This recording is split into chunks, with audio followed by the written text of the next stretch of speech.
We cut to David's feet, and they're making love. And then you realize that the body he's making love to is colored. So the sex ends, and David wants to know more about her private life. Is there a husband? But she's not interested and suggests you better go now. He gets up and places cash on the side table, so we know she's a prostitute. He also places a wrapped gift. The woman looks at the gift, and she doesn't like this attempt of intimacy and makes an excuse about her mother not being able to see him next week. Obviously, he's a regular client. David persists and asks for her private number, but she refuses and tells him to ring the agency. She ignores his questions and continues to make the bed, a sign for him to go. So he leaves. We hear David's voice as he departs, reciting a line of romantic poetry, and the image dissolves into an unfocused shape, a close-up of the book David is reading from, and enters the frame as we continue his track. His voice now asks a question about the poem, and of course, no one answers, so he answers it himself. We cut to a side shot of David continuing to read, and we see he's in a classroom of students. As he turns in the wide shot, the class of students become in focus, and he asks the question to the class, why grieve? But the students are ignoring him and suggests, as he says to the prostitute, they look through me. From the previous scene, we also see Melanie in this montage, obviously not listening to David and talking to the boy next to her. We cut to David watching her. The lesson time is up. The class leaves without acknowledging David. He remains, and we dissolve to his office where he sits at his desk. So the first 10 pages of the book, with some reading from page 21, I think, so in the novel. So here we are. We know who David is, his relationship with Soraya, all that information in a few minutes of film. Soraya never appears in the film again, but a lot of exposition is given quickly but interestingly. We could have started with a wide shot that showed everything, but we didn't. We exposed one thing after another to give it a sense of mystery, which is more interesting than, putting all the information in the audience's face. Is there any questions that you want to ask about this? Hey, hi. Thank you for coming and congratulations on the film. I think it was very good. Perdón. Ok. Bueno, lo que te quería preguntar era con respecto a esto que acabas de... Okay. So speaking about how you reveal the information, I wanted to ask you, how do you write that on the script, if you do? I mean, I know you said yesterday the director is your husband, right? So, but what if he's not? I mean, how do you write this kind of information for a director who doesn't know you? Thank you. Gracias. If you look at the first scene, it's there. You see it.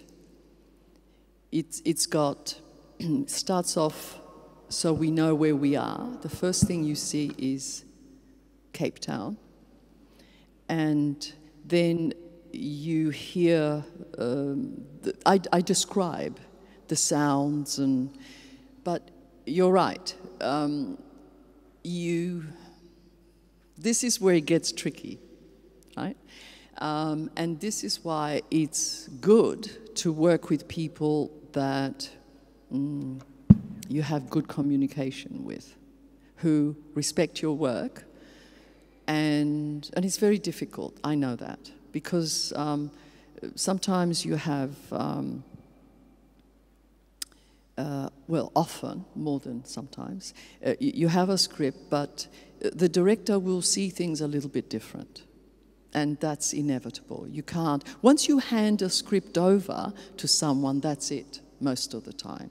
They just take over, because the director really is the captain, and he's the one that sort of will decide what to do with it. Sometimes they're generous and they invite the writer to sort of work with them a little bit. It always depends. In our case, we talk about everything. And I do explain to him what I see, and then he makes it better. No, aprovecho la pregunta que hizo la compañera, porque justamente vos recién señalabas, ¿no?, que, digamos, por lo general un guionista le entrega el guion al director y el director se hace cargo y hace con eso lo que le parece, digamos, ¿no? Pero ¿cómo fue tu relación, siendo que vos eras productora de la película y guionista a la vez y estabas en rodaje? Digamos, ¿quién tomaba las decisiones sobre lo visible? En el sentido de, quizás no tanto en esta escena, porque entiendo que es más un trabajo de guión, ¿no?, de condensar en, como decías antes, 10 páginas de un libro en una escena, ¿no? Pero por ahí en escenas que vienen más adelante en la película, por ejemplo la violación, ¿no?, que la violación queda fuera de campo. ¿Quién tomó esas decisiones? ¿Eran decisiones de escritura o fueron decisiones de cómo filmar lo que se estaba contando? Y a su vez, ¿no?, ¿qué relación tenía ese juego entre lo visible y lo no visible, ¿no?, vinculado al libro, a la escritura original? Porque, digamos, después de haber visto la película, es como que de repente hay escenas de violencia que son, o sea, la violencia atraviesa toda la historia, ¿no?, en muchos aspectos.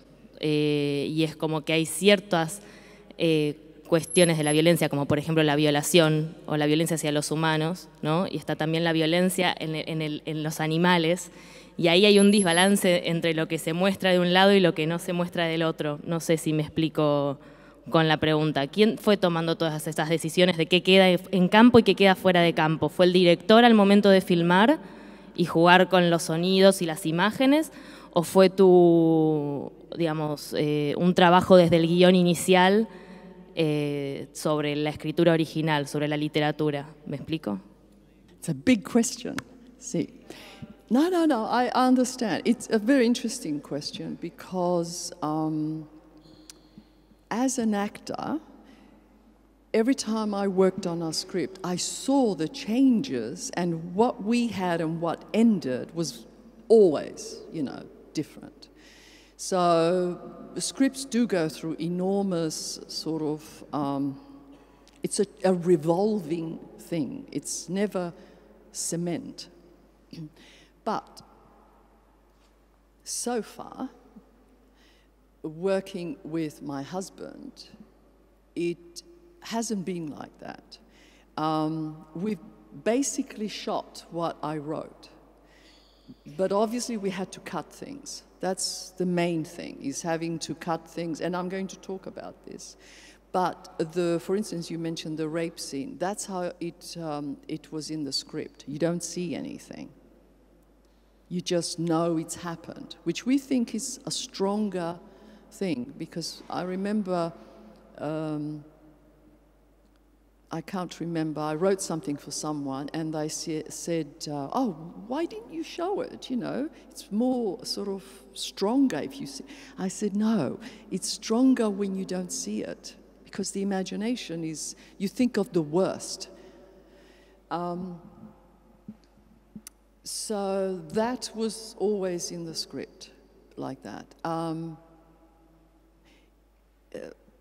Basically, Steve, he sort of, he uses the script as what we're going to shoot, but he makes it more beautiful. You know, he adds his own,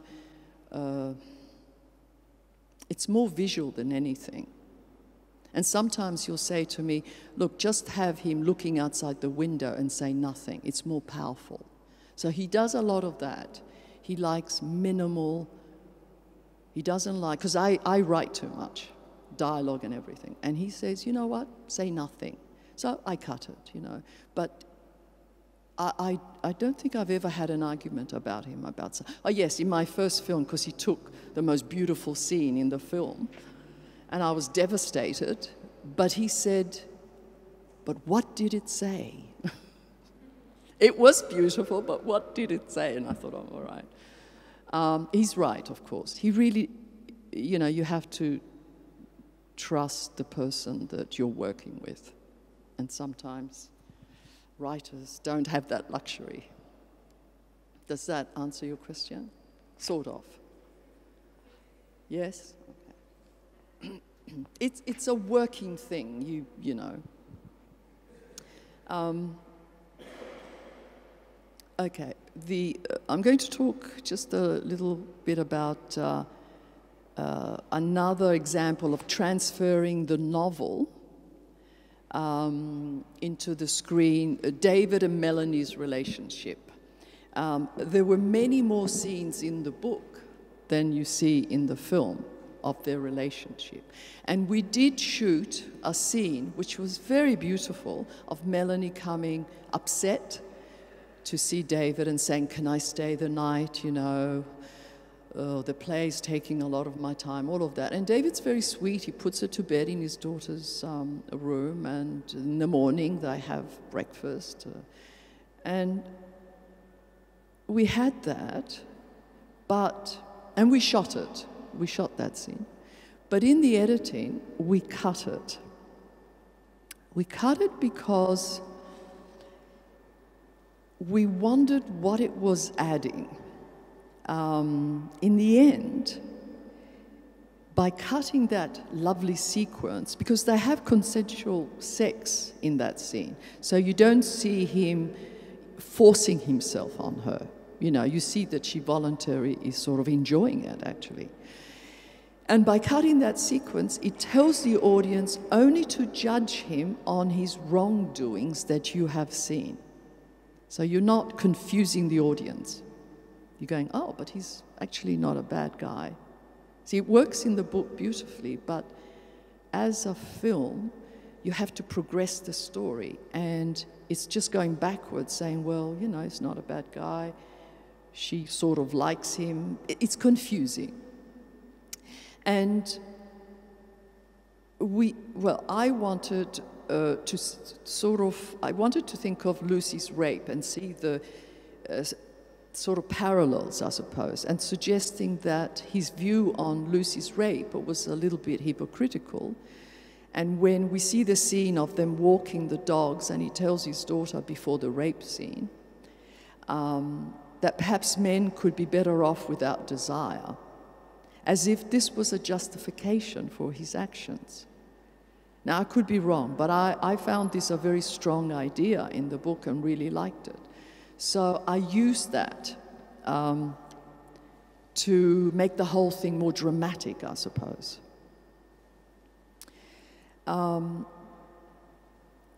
Because I suppose you have to remember that when you go to see a film, it has to have its own sense of drama, its own beginning, ending. You know, it's just, in a book, it's so different.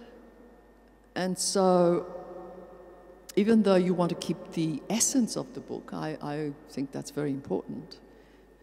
And some people say, well, adaptations is about doing whatever you want. I don't agree with that. But I thought that we were keeping the story going and the essence of it, and we were telling the story sort of moving it along, I guess. Now, you have a copy of another scene when David goes to George to visit Melanie's parents. Now, in the book, he visits the house, and the youngest daughter opens the door, and she tells him, my father's not home. So he goes to his office, and they have a long conversation. And at the end of the conversation, he says, well, why don't you come to dinner tonight? And he does.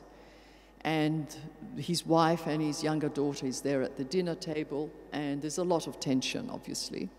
And then when the women leave and the two men are alone, again, there's discussion of sort of David saying, I'm sorry for, you know, hurting your family, blah, blah. And so it's a long scene. And then he's about to leave, and he hears whispers coming from a bedroom. So he goes, opens the door a little bit, and there's the wife and the daughter sitting on a bed.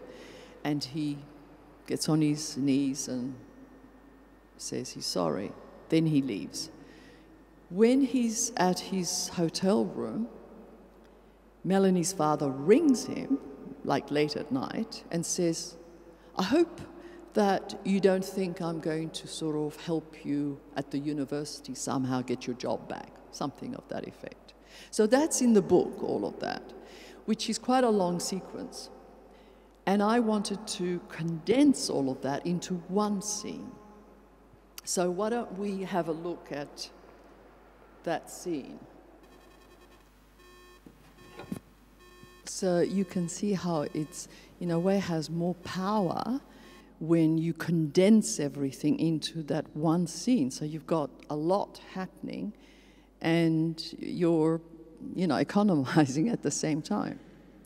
So that's what I meant about condensing 3-4 different scenes into one. But keeping the sense of it, you still know it, you know, everything is exactly as in the book.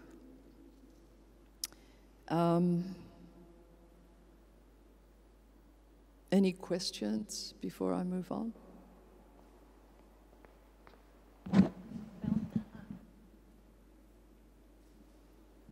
¿Qué tal? Buenos días. Yo lamentablemente no leí el libro, así que es una inquietud que me quedó después de ahora volviendo a ver estas escenas, después de la proyección de anoche, que me impactó mucho. Cuando él va al teatro, yo esperaba que después hubiera un encuentro y una charla con ella y un pedido de perdón a ella directamente. Ahora me queda la inquietud en términos de las actitudes del personaje. ¿Por qué las disculpas a la familia y no a ella? Perdón, no leí la novela, no sé si es una variación entre la novela y el film, y en todo caso la pregunta también es ¿por qué en la novela eso no está? ¿No? I think when he goes to the theater, maybe he does intend to talk to her. I don't know. You expected that. Well, it's interesting because the reason there's that little play there is because, okay, there's a wonderful scene we cut when David has coffee with his ex-wife. And it's a beautiful scene, and it's very long, and she tells him, oh, look what people are thinking of you. You're a disgrace. You know, she's very angry with him. You've made this terrible scandal. But she also says, you know, you're innamorata. She's in this play, and it's very popular, and it's getting rave reviews. And so she talks about that as well. And we thought, everything she's saying, we've seen. We've seen what he's been through. So why, do you know what I mean? So why repeat it?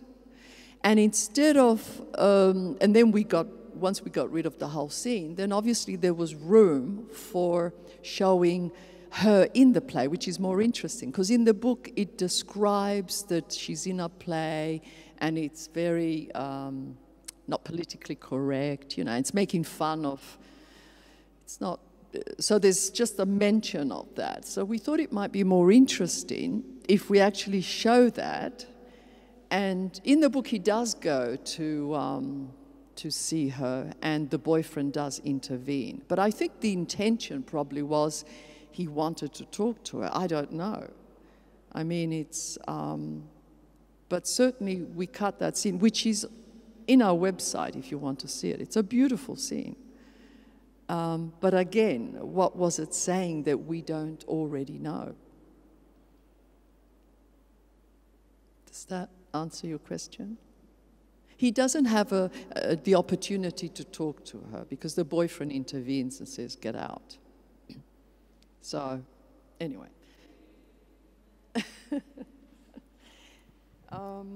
So, I should go to music because that's very important. The music, because as you know, he writes an opera in the book and in the film.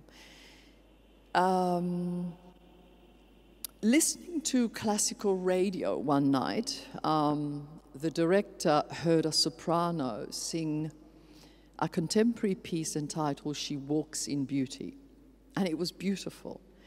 The lyrics were from Byron's poem of the same name.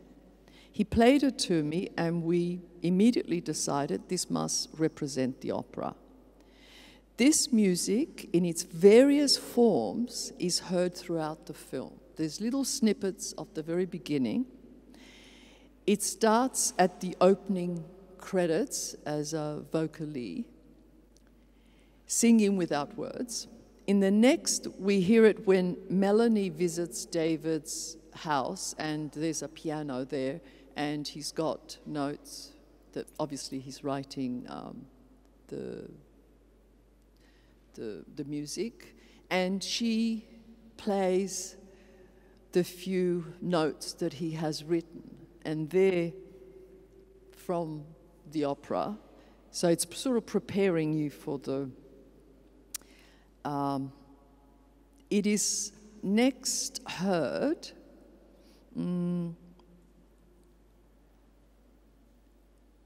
Yes, I think the next time it's heard when he's in his daughter's room. He comes back to Cape Town and he plays the banjo after his house has been burgled.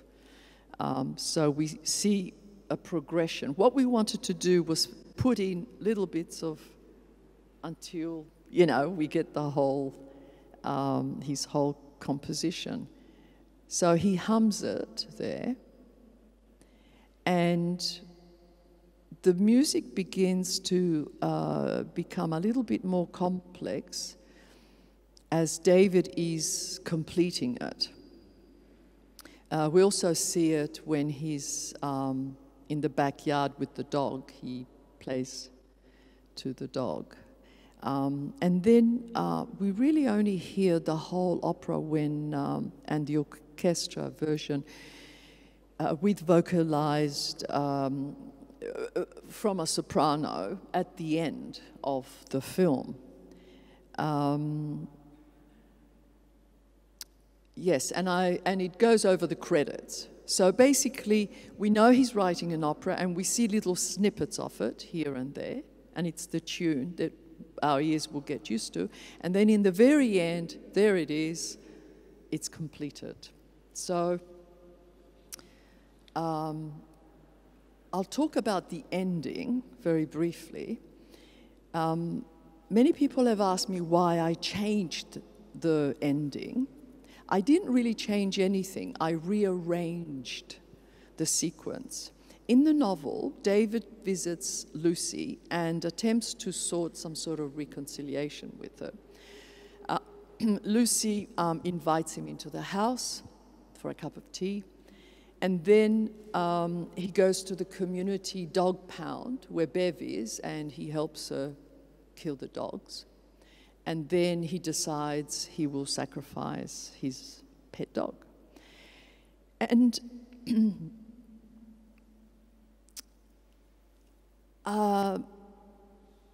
the actions are the same, but what I did was I changed them. I had him go to Bev's clinic and put the dog down, then go to his daughter. Now, why? My feeling was that the novel was about more than David and his internal battles. Countries like Africa live in hope. Hope of change, hope of a better future, and I wanted Lucy to represent that hope. She understands land must be shared. As Petra states, Lucy is forward-thinking. For me, that was the key. So if I ended the film with the killing of the dog, like in the book, I would leave the audience with a sort of no hope feeling. a terrible sadness. Instead, we end the film with David visiting his daughter. She invites him in the house. Lucy and David have or will come to some sort of truce. We know David will be there for her and the baby. We then pull back and see Petrus has finished his house. His wife is hanging washing. So there is normal life in the distance. Both women will have babies at the same time. A new community begins, and hopefully a new generation of thinking. So that was my instinct. Is there any questions about that?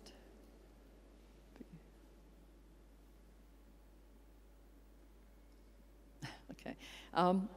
Really, rarely you get so much to... Oh, there is something. Do I need to put the headphones?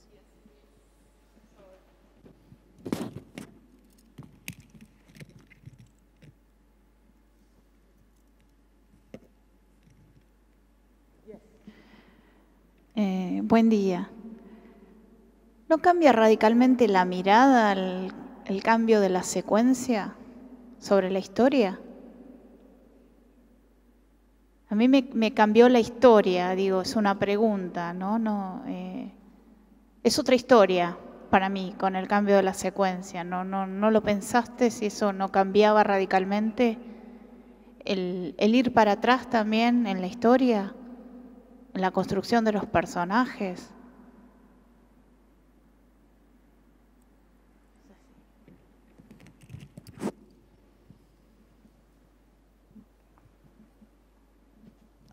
It's a difficult question because, yeah, it does change the story a little bit, but not really because you still have the same story. It's just that, you know, it's a question about filmmaking, I think.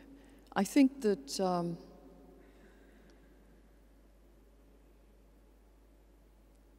I think it would have made it a much harder film. It's a hard film as it is. And, you know, in a novel, you're more, how can I say? I think it's more brutal when you watch something than when you read it. Because your imagination sort of plays with your head and you allow what you allow to make you feel something. Whereas in a film, it's there and it's, you know, it's very effective because with the music and it manipulates you, I suppose. I just like the idea that the story is the same, except that you have a much more, less brutal ending and more beautiful ending. Because, you know, it's very personal, this. Maybe some other writer would have done exactly as the book, I don't know. I didn't really struggle with this. It was an instinct, very, like instant, I felt that. And I think I could see her about this. It's okay. And so, but, you know, he was very generous, he said. Anyway, but that's how I felt. Okay?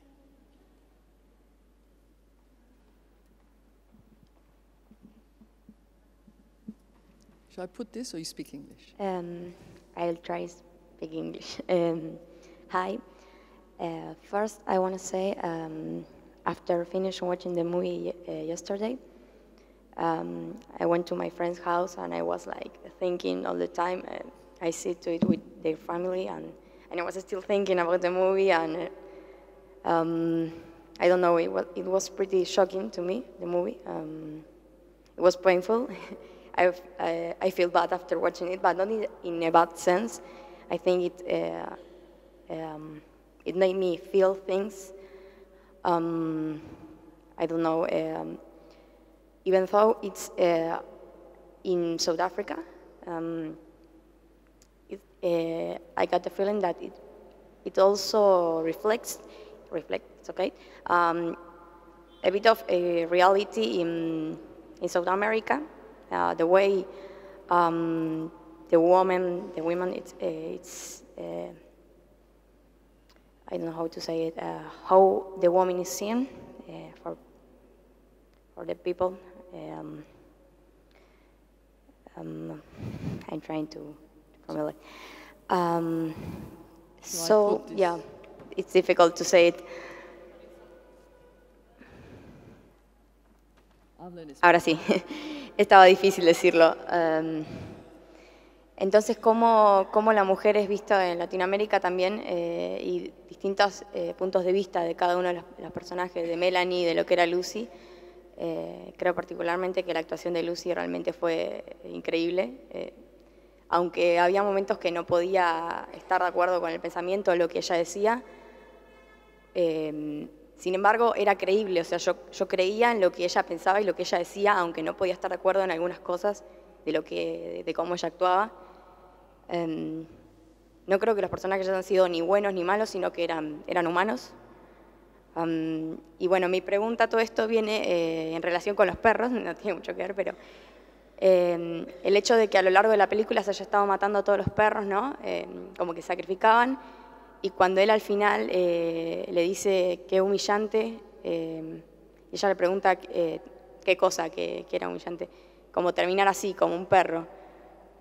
Y no sé si eso se refiere a como decir que quizás tenían el destino marcado como esos perros que, o sea, no podían hacer otra cosa más que esperar a que al final lo mataran o lo viniera alguien a rescatar. No sé si se entiende la pregunta. No sé si tiene relación con eso que él dijo, con eso que venía mostrando a lo largo de la película con el tema de los perros. Es difícil. What a question.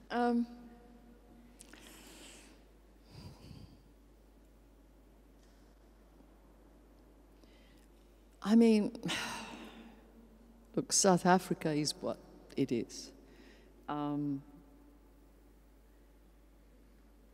I don't know the parallels with, South America, but I know you understood why she said, just like he says, just like a dog. She says, just like a dog. I can't remember who says just like a dog. But anyway, what they're talking about, that I suppose, is that I don't know, he's going through something. I mean, his life is ruined. He's killing or helping killing dogs every day. His daughter's been through so much. I mean, he was attacked. In the end, he feels he's reduced a bit, like, he's sort of lost, in a way, you after you've been through so much, you do get reduced. And maybe that's the reference they're making, just, like a dog. No, in the end, you've got no power. You're at the mercy of nature. So it's complex. You can read a lot of things into it.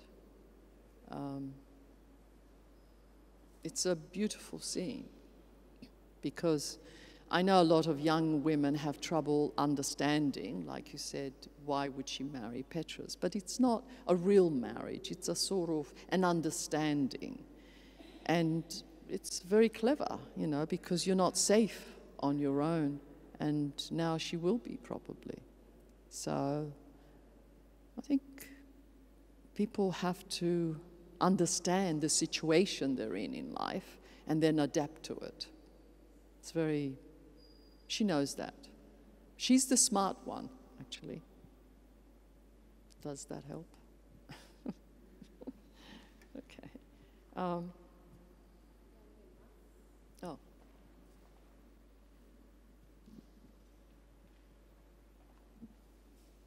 That's it? Yes? Oh, good. Okay. So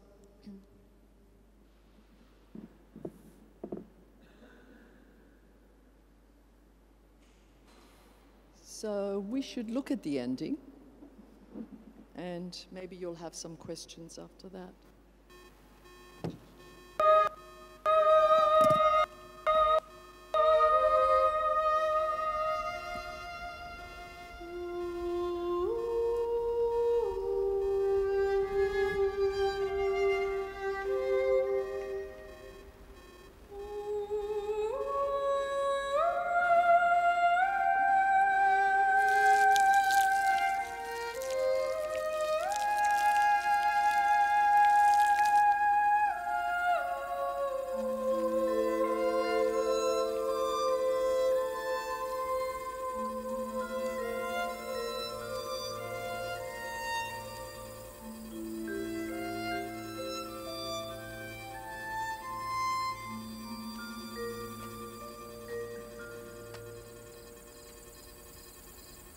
Lucy?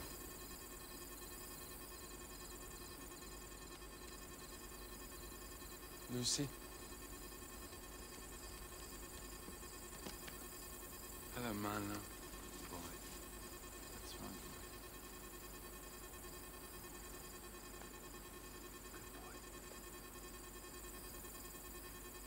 I didn't hear you.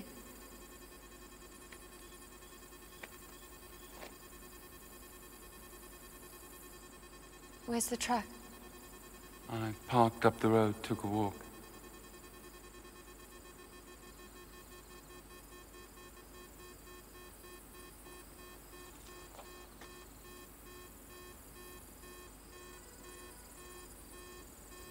Are you coming for some tea?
That's when we hear it in the.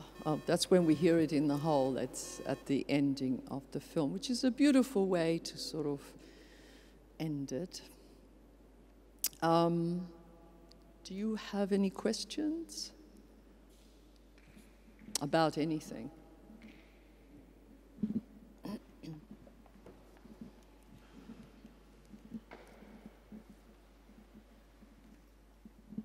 Hola, buenos días. Mi pregunta tiene que ver con una cuestión que, algo que mencionó anoche, con otras palabras hoy, y es la relación del guionista con el texto base, digamos, desde el cual parte la transposición cinematográfica, ¿no? Su relación con la obra de Coetzee. Y usted, tanto anoche como hoy, habló de, no sé si usó la palabra respeto o fidelidad, pero sí dijo que no estaba de acuerdo con esta idea de que hacer una nueva obra a partir de otra signifique poder hacer lo que uno quiere. ¿Sí? Entonces me gustaría si pudiera contarnos un poco más acerca de cómo usted entiende la operación de transposición entre la literatura y el cine, si pudiera explayarse un poco en eso. Esa sería mi primera pregunta, no sé si puedo hacer otra diferente. Yeah. ¿Sí? Shall I answer that one first and then? It's a very interesting thing. But obviously, is this working? Yes. Obviously, if you gave the same a book to 3 different writers, you'll get 3 different scripts. That's absolutely without question. I wanted to be very faithful to the book because, my God, it's the most wonderful book. How often do you get to do something so extraordinary? So why change it? You know, it's perfect as it is. Some people like the idea in a book, but for instance, not very long ago, I was sent a book, and I was told, would I want to adapt it? Because another writer said, oh, it's impossible. So I thought, oh, all right, I like challenges. I read the book, and the other writer was sort of right. It is sort of impossible because within that book, there's like 3 different stories. And it's very, very difficult to sort of, you have to sacrifice and make very difficult decisions. Either you keep the tone which is in the beginning, or you forget that and go to the melodrama towards the end. It's not easy, and I think it's a very personal thing. Some writers I've spoken to think, yes, you can do whatever you want. That's what adaptation is all about. So some people do that. They just take, I think of a few films where they just take snippets of ideas from different things and create something. But that's okay too if the end product works and if there's an understanding between the writer and the author, you know. So it's complicated. I think a lot of authors are very disappointed when their work is realized in films. You often hear that. But you're working in a film, everything is, you know, you've got a time and money, and so you have to, you have to cut things to fit it in 90 minutes or 120. It's a question of your taste. So what I'm trying to say is it's about taste. Does that help? Yes, thank What you. was the other question? I can't remember. Bueno, la segunda pregunta tiene que ver con, bueno, si usted pudiera decirnos, sí, decía que mi pregunta tenía que ver con si pudiera decirnos qué es la potencia del libro, de la obra original de Coetzee, y cuál piensa que es la potencia del film, de la película.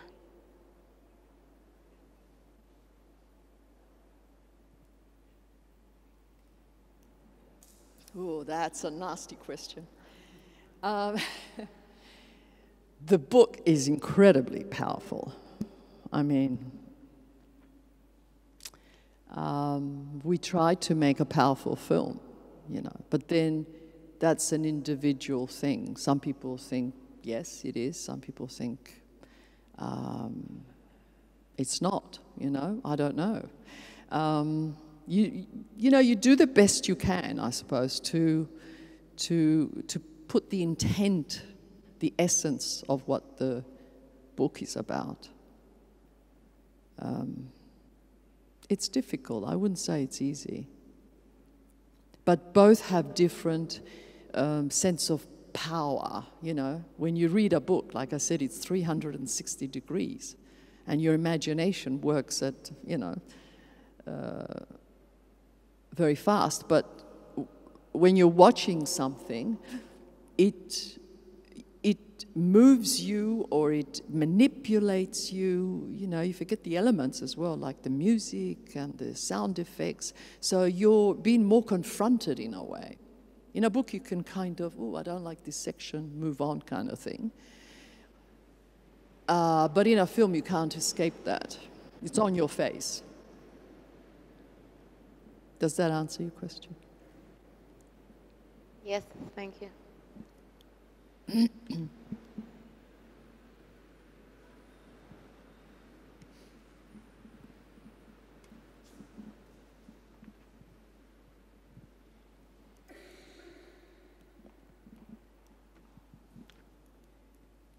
¿Escucha? Sí, buen día. Bueno, son dos. La primera es si usted hace marcas respecto a la música en el guión, porque creo que es un poco difícil llevar el tono a veces. Acá, por ejemplo, hay muchos diálogos muy duros y de pronto surge una música y eso es como un tanto conductual respecto a lo anterior. Y lo segundo es si por fuera de esta película, que bueno, sé que trabajó con el esposo, no sé si ahora usted escribe en función a cómo quiere que sea vista la escena, es decir, si trata de más o menos graficar cómo quiere que sea rodada o si marca algún movimiento de cámara o lo que sea. Muchas gracias.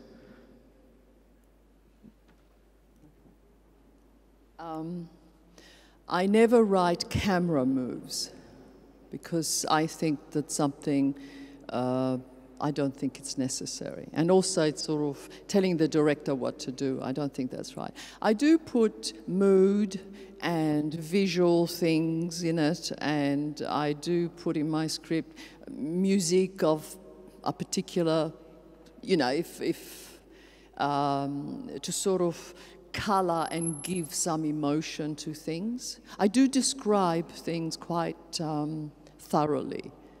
I do.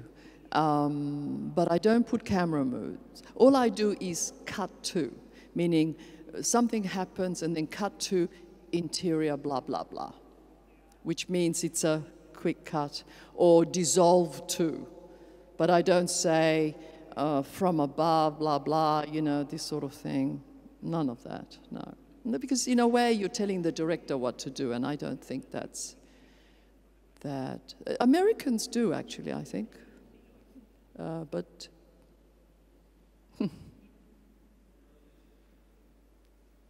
sometimes.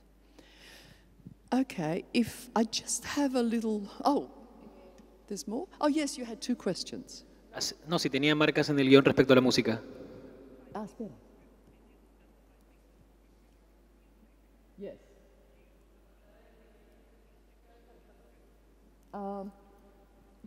Well, with this, we knew he had to write an opera.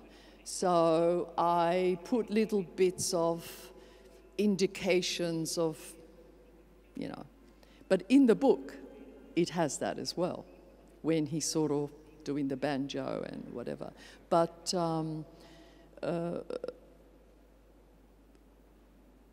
the theme at the end, like I said, was accidental. The director heard it on the radio and it was perfect.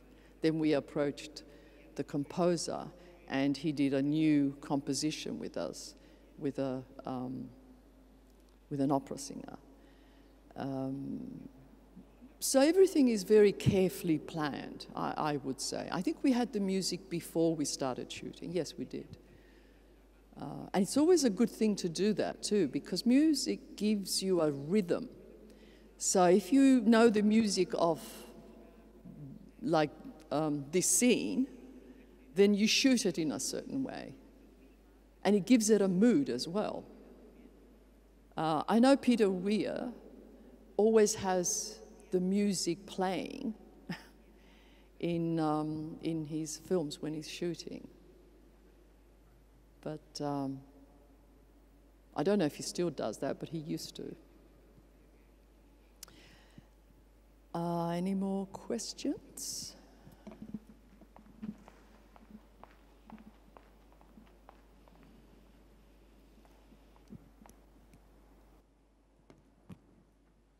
Hola. Quería saber si desde el guión habías marcado algo con respecto a los planos de la película, porque sentí en la primera parte, sobre todo en la parte que se hace referencia a la vida del padre como profesor, que había muchos planos que no coincidían con el punto de vista del protagonista. Después eso se me hizo mucho más suave cuando entra la hija en escena, donde los planos son mucho más precisos. Pero sentí en la primera parte que había cierto preciosismo, como cierto gusto por la imagen en sí, que no condecía con el narrador o el punto de vista de la película. Por otro lado, eso te quería preguntar a vos como guionista. Y la segunda pregunta tiene que ver con la sensación que tengo de que hay cierto embelezo o cierta admiración extrema por la escritura de John, que hizo que el director se invisibilizara. Si alguien me preguntara quién dirigió la película, yo diría que la dirigió John. Entonces, me gustaría, si me podés explicar, cuáles fueron las decisiones del director para definir su estilo, porque yo particularmente no he leído este libro de John, pero no sé cómo lo han logrado, pero prácticamente es como si John hubiese dirigido su libro, ¿no? Entonces, me parece que es un muy buen logro a nivel traducción de un lenguaje a otro, pero por otro lado veo que se ha invisibilizado el estilo del director. Entonces, esa es la pregunta, si ustedes tenían un objetivo de ser fieles al tipo de escritura que tiene John, o había otra intención. Serían dos preguntas. La primera, que tiene que ver con los planos de la película, que por eso te pregunto si vos habías indicado algo desde el guión o fue decisión del director. Y la segunda, que tiene que ver con el estilo del director. Okay, that's a very strange question. No, I never put the shots in my script because that would be insulting, especially to my husband, who has a wonderful vision. And the vision is totally his. That's his vision. So he goes to a lot of trouble to get what you see. For instance, you know, the big fight we had to try and get the film in South Africa, to try and build their house with the windows facing a certain way. He's very, very specific. So that film is his film. It's not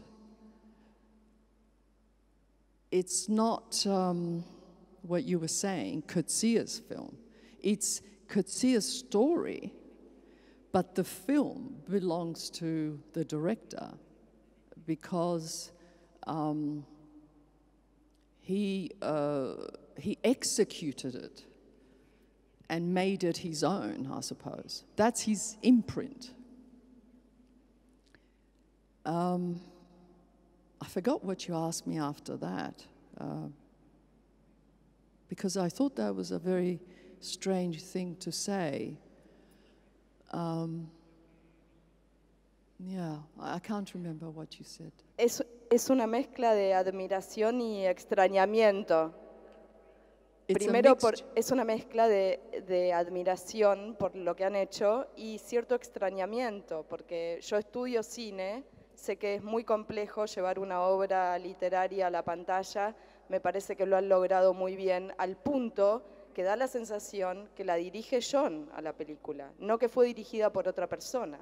Entonces, la pregunta es, ¿cuál fue el criterio para definir un estilo como director de cine?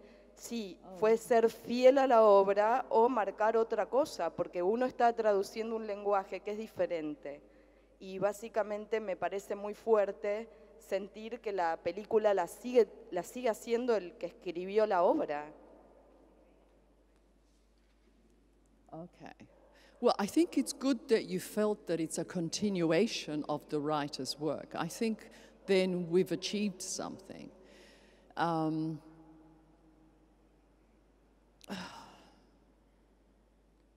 But,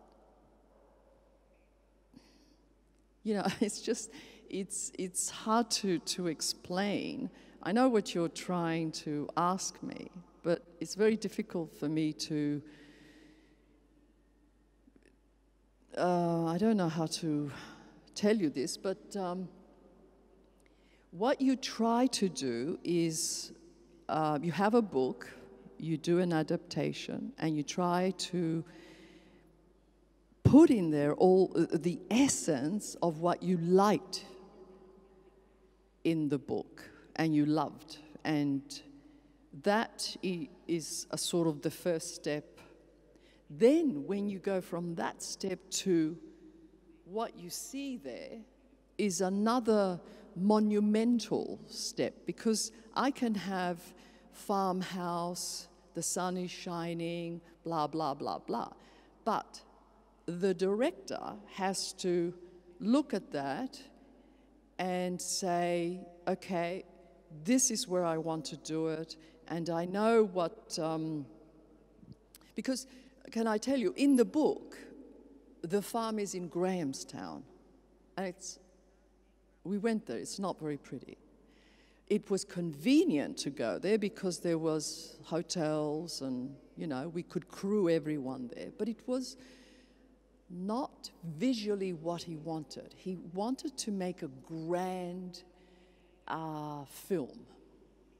And in order to do that, you have to expand what I have translated from the book to the script and make it better, really, because it's all very well to say there's a great view, but you have to interpret that view and make it happen. It's not easy when you're limited with money, time, and people saying to you, you can't do it. So it was a struggle to get that. But it was very important, if that makes sense to you.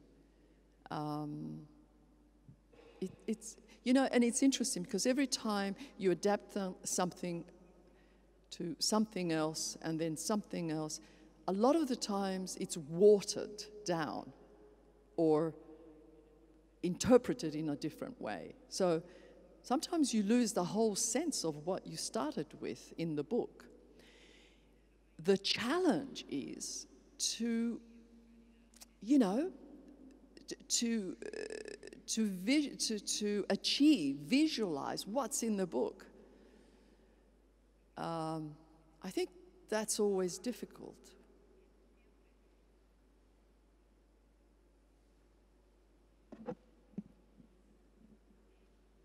I'm not very good at explaining. Oh, sorry. I'm more of a visual person, but when it comes to explaining things. No, muy buena. Considero que es muy buena para explicarlo. La idea que tengo es, lo que voy a decir es más bien algunas reflexiones que surgen en mí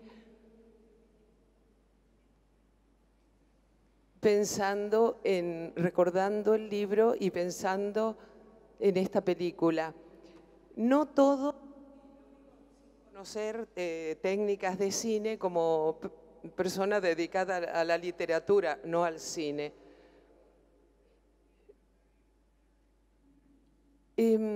Hay cosas que en la película no se recogen y está bien que no se recojan, por ejemplo, el hecho de que las reflexiones del protagonista sobre su propio envejecimiento, el hecho de que va envejeciendo, y eso es un retroceso muy grande, eso es fuerte en el libro. Lo que pasa que a mí me parece que la adaptación es excelente porque recoge episodio particular, sino ese episodio comprendido dentro de las culturas de un país donde suceden cosas. Se dice que hay inseguridad para Lucy en la granja y yo tengo entendido que tras la derrota, diré, o la retirada del apartheid y las grandes dificultades para reconstruir el país, hay bastante violencia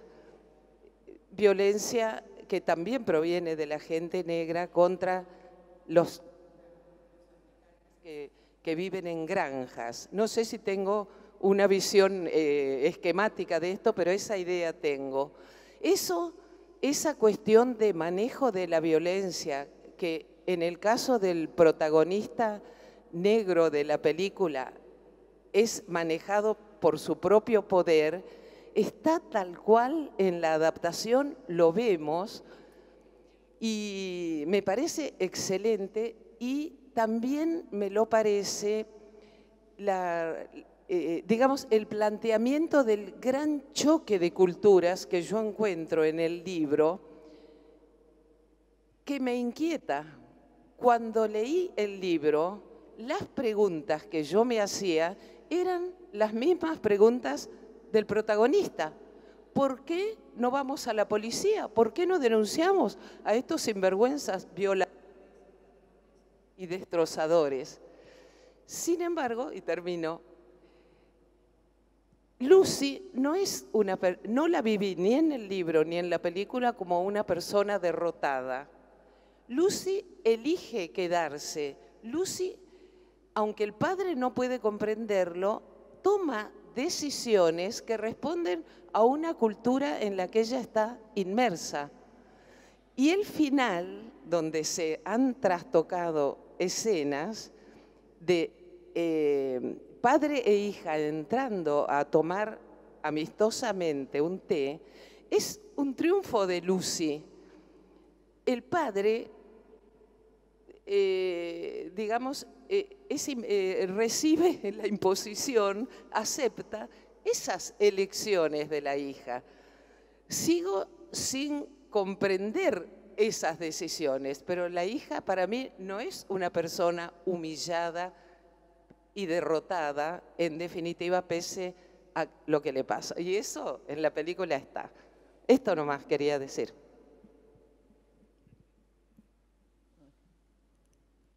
Gracias. It's funny, we did shoot scenes of the police coming. But, you know, we know she went to the police. So we didn't need it. We got rid of that. We know. I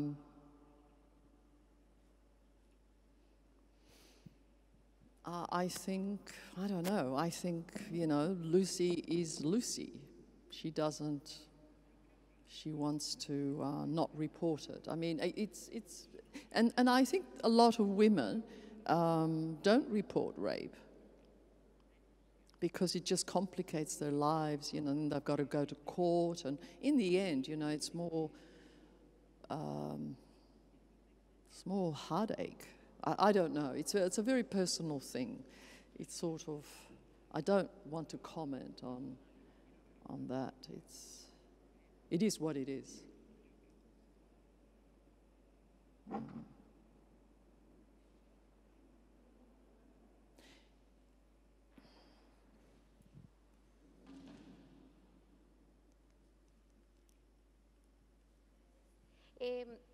¿Hay algo ahí? Ok. Me resultó particularmente perturbador, que es la gestualidad que alcanza John Malkovich actoralmente, ¿no? En la composición del personaje, su modo de hablar, su gesto.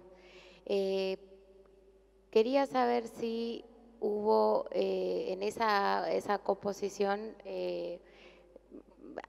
una negociación a partir del guión, o fue trabajo con el director directamente, aportó el actor decisiones en relación con lo que estaba escrito. ¿Cómo se trabajó eso concretamente? John Malkovich is John Malkovich. You can't tell him what to do very much. No, I didn't write in the script how he should move or... no, of course not. He, you know, the director would say to him more or less, you know, do it this way, do it that way, and actors are used to that. Even John Malkovich, even when they don't want to do it. Sometimes actors don't want to do something, that's normal, and you don't want to create a fight. So there was one instance where he had to cry, sob, and he was pretending. And we just thought, well, we don't want to force him to cry because you can't do that. So we thought, well, let's rethink this. And what we did was we put him at a long distance. And then you can't see, you know, when he's on the wall on his knees. And it's effective, in fact, because... And sometimes when you have someone crying, you don't feel anything. It's better when they're holding back anyway. It's more powerful. So we did that adjustment because he wasn't crying that day. But anyway, if there's, I just want to quickly, I have a strange idea that maybe you might be interested in. So I just thought, have I got time? What are we doing? Or is it finished? Yeah, it's quick. It's not, it's just a thought I had because I see it's about what's happening with students studying film and wanting to be in the film industry. So it's just very quick, just an idea to think about. The individual filmmaker, whether within the system or outside, has always driven artistic innovation. They have made advances that others have built on. Today, that rare independence is just a slogan.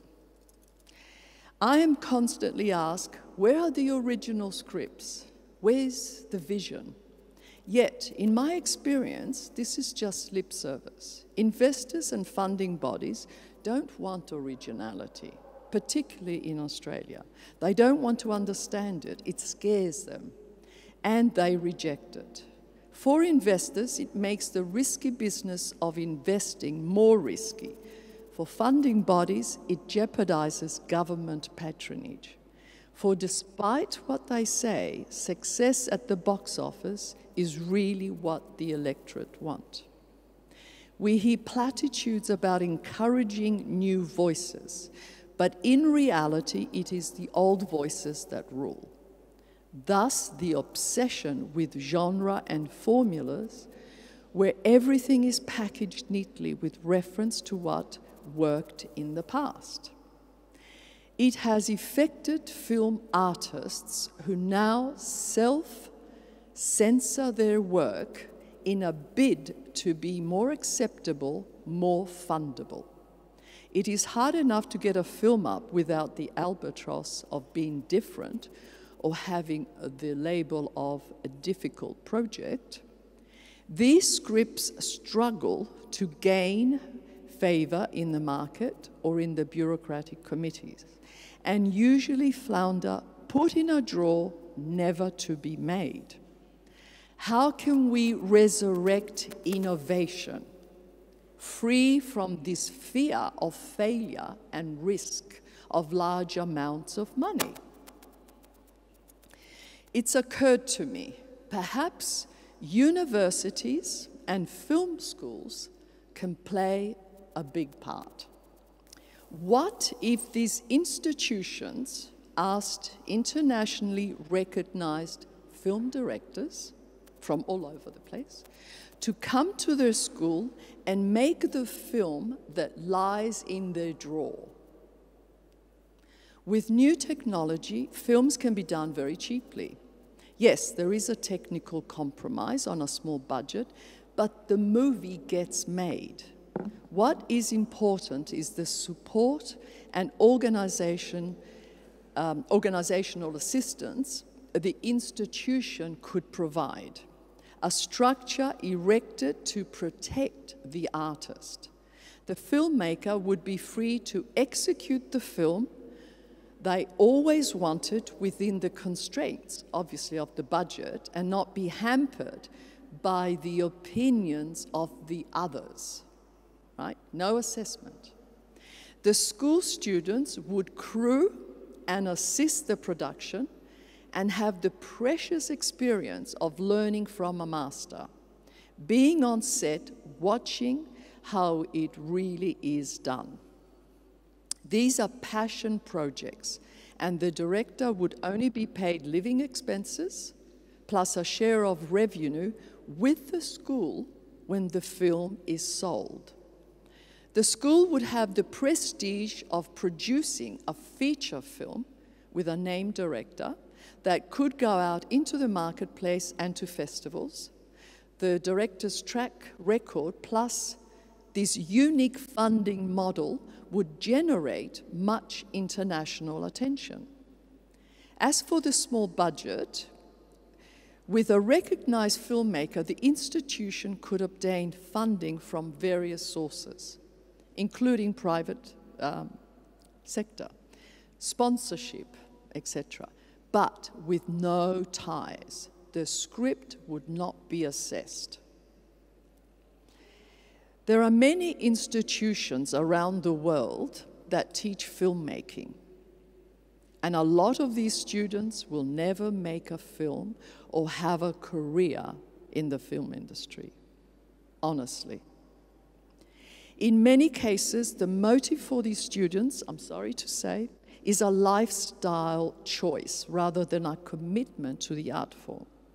We should put back the passion to innovate and learn from example, not from a book or a lecture or making short films that never get anywhere, but upfront observing an experienced practitioner and the dynamics of problem solving amidst the daily drama of filmmaking.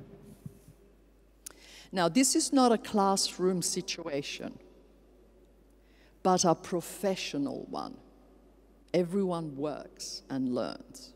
There is no better classroom than reality, and it is invaluable in preparing students for the challenges they will inevitably face.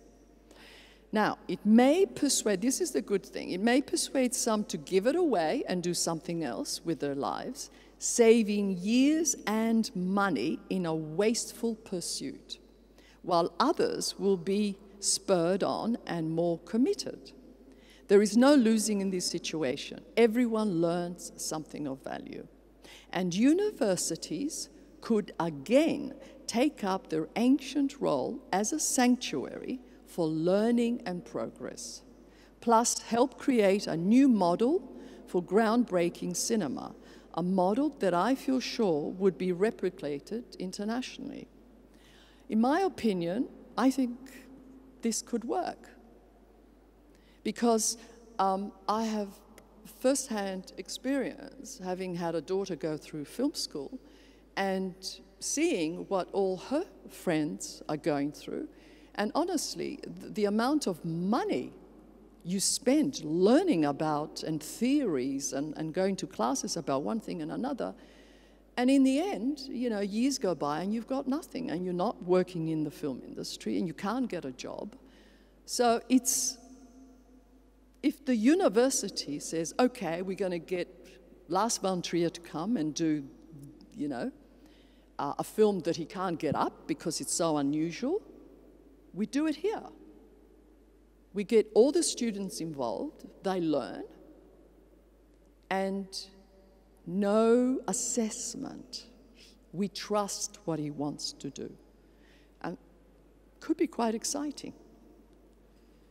It's just a thought, but low budget, of course, so there are restraints. But then the film school would supply all the cameras and, you know, all of that, and then the students would be operating the camera. I mean, it's learning by doing it. And in my life, I've learned everything, not from attending, you know, script classes or writing courses, but by doing it. It's the best way. So it's just something to think about. I just thought could be, and now it's possible because the technical availability is so cheap. You know, you don't need film. You can edit in your computer. I mean, I think it's possible. And then, you know, it's interesting because it's only by doing it you realize, oh, I don't want to do this. And then you can go and do something else, and you don't waste years sort of fantasizing about the romantic notion of being a film person. Whatever you think.